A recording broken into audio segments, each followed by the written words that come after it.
इतने साल जिन्होंने बीएमसी में रह के राज करके बर्बाद किया, मुंबई जैसे शहर को बर्बाद किया, अब अरविंद केजरीवाल जी जब उनके बाजू में बैठेंगे तो जितना बचा कुछ मतलब जितना जगह तो मिल ही नहीं रहा था, बट उनके जो कुछ लोग यहाँ वहाँ घूम रहे थे उन लोगों के पीछे से भी मुंबई की जनता अब हट जाएगी। जिस तरह से अभी देश का जो माहौल चल रहा है, बीजेपी, ईडी, सीबीआई, आईटी इसका जो दुरुपयोग कर रही है, उससे तो ऐसा लगता है कि ये लोकतंत्र को अभी खतरा है और विपक्षियों को समाप्त करने का काम बीजेपी कर रही है। जी हाँ, बिल्कुल। मैं कांदीवली ईस्ट में ठाकुर विलेज समता नगर में उपस्थित हूँ। लेकिन बता दूँ, हमारे बीच में भारतीय जनता पार्टी के नेता देवांग दवे जी उपस्थित है। लेकिन बता दूं कि जिस तरह से उद्धव गुट और शिंदे गुट में जिस तरह से हलचल चल रही थी राजनीति को लेकर, हमारे बीच में देवांग दवे जी हैं, इनसे खास चर्चा करना चाहेंगे। देवांग दवे जी, देखा जाए जिस तरह से हलचल चल रहे अरविंद केजरीवाल को लेकर कि मातोश्री बंगले पे जाना उनका, क्या ऐसा लग सकता है कि भारतीय जनता पार्टी को कहीं ना कहीं नुकसान हो सकता है?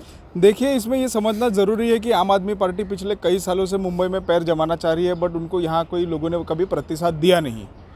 ना प्रतिसाद देते हुए अब वो खंगाल रहे कि किसको दोस्त बनाया जाए, शिवसेना या उद्धव गट। शिवसेना तो बोल नहीं सकते, उद्धव गट अभी जो ख़त्म हो चुका है, कहीं ना कहीं वो सहारा ढूंढ रहे, ये भी सहारा ढूंढ रहे, दोनों सोच रहे कि मिल के कुछ कर ले।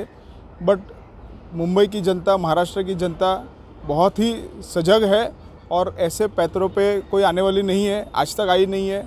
इतने साल जिन्होंने बीएमसी में रह के राज करके बर्बाद किया, मुंबई जैसे शहर को बर्बाद किया, अब अरविंद केजरीवाल जी जब उनके बाजू में बैठेंगे तो जितना बचा कुछ मतलब जितना जगह तो मिल ही नहीं रहा था, बट उनके जो कुछ लोग यहाँ वहाँ घूम रहे थे उन लोगों के पीछे से भी मुंबई की जनता अब हट जाएगी।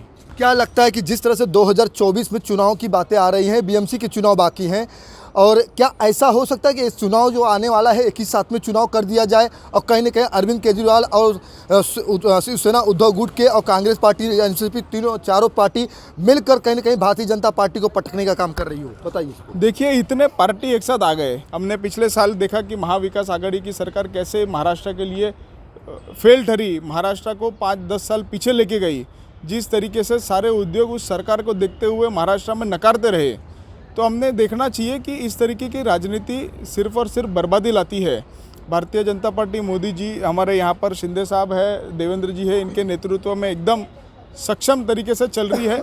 शिंदे जी की, बीजेपी की, देवेंद्र जी की सरकार आते ही मुंबई का सुंदरीकरण का प्रोजेक्ट चालू हो गए, मुंबई में सारे रोड रास्ते ठीक करने के प्रोजेक्ट चालू हो गए और खड्डा मुक्त मुंबई जो हम सब मिलके संकल्पना करते थे कि इस मुंबई को खड्डा मुक्त कैसे होगा, कब होगा, नज़र नहीं आता था। अभी एटलीस्ट हमको ये समझ में आ रहा है कि अगले कुछ सालों में खड्डा मुक्त मुंबई 100% हो जाएगा। आज हमारे बीच में राष्ट्रवादी पार्टी के मुंबई महासचिव मणिशंकर चौहान जी उपस्थित हैं। लेकिन बता दें कि बात, विचार, इरादे और सोच आज इसी पे करने वाले हैं।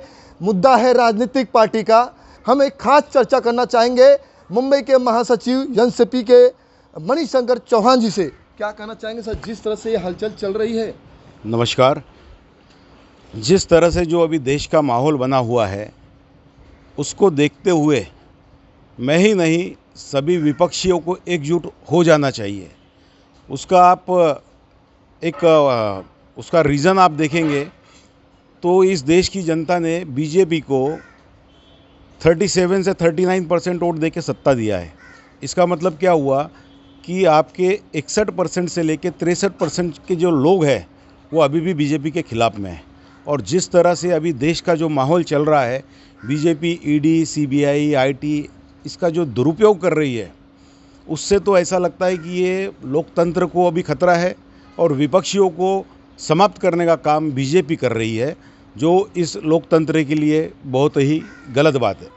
कहीं ना कहीं देखा जाए कि जिस तरह से बीएमसी के चुनाव को लेकर घमासान चल रहे हैं, अभी तक चुनाव आयोग से भी कुछ निर्णय नहीं मिल पा रहा है। कहीं ना कहीं उसको रोका गया है, नहीं रोका गया है, और कहीं बातें भी देखने को मिल रही हैं। क्या लगता है एकनाथ शिंदे जी के नेतृत्व में ये बीएमसी की चुनाव को रोका गया है? देखिए, सबसे पहले तो मैं कहता हूँ, पार्टी किसी की भी हो, सत्ता किसी की भी हो, सभी चुनाव समय पे होने चाहिए। अब इस चुनाव को जो रोका जा रहा है, इसके पीछे का जो षड्यंत्र है वो आपको नहीं, एक सब आम जनता को भी समझ में आता है। अभी इनको डर है कि जिस तरह से उद्धव जी के साथ में जो इन्होंने षड्यंत्र किया है, जो एक रचना रची है, उसका खामियाजा इन्हें भुगतना पड़ेगा। उनको पता है कि जनता के बीच में आक्रोश बहुत है, इस वजह से वो महानगर पालिका के भी जो चुनाव है, जिसकी अवधि 1 साल पहले ही ख़त्म हो चुकी है, उसको ये लोग टालना चाहते हैं। जबकि ये ऐसा चुनाव टाल कर ये जनता पर अन्याय कर रहे हैं, विकासों के कामों को रोकने का काम किया जा रहा है। अभी इनसे मैं अपील करता हूँ आपके माध्यम से, सभी जनता के माध्यम से, कि जल्द से जल्द चुनाव कराए जाए। सत्ता तो आती जाती है, सत्ता से किसी की कोई रिश्तेदारी नहीं है। आज तुम्हारी तो कल किसी और की बारी है। अब जो है समय पे चुनाव हो जाने चाहिए, इतना ही मैं कहना चाहता हूँ।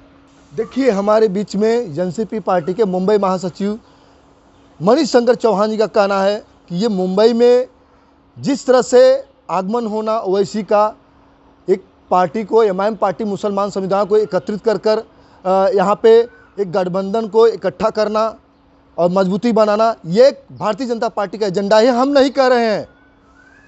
हमारे बीच में बैठे एनसीपी के मनीष शंकर चौहान जी कह रहे हैं, जितनी बातें हुई, जितनी इरादे हुई, जितनी विवादे वाली बात आई, राजनीतिक की मुद्दा हो या किसी बेरोजगारी की मुद्दा हो या किसी नेता का मुंबई में आगमन की मुद्दा हो, ये बात मनीष शंकर चौहान जी का कहना है और इन्होंने ही कहा है। धनुष धारी यादव की रिपोर्ट, मेट्रो मुंबई।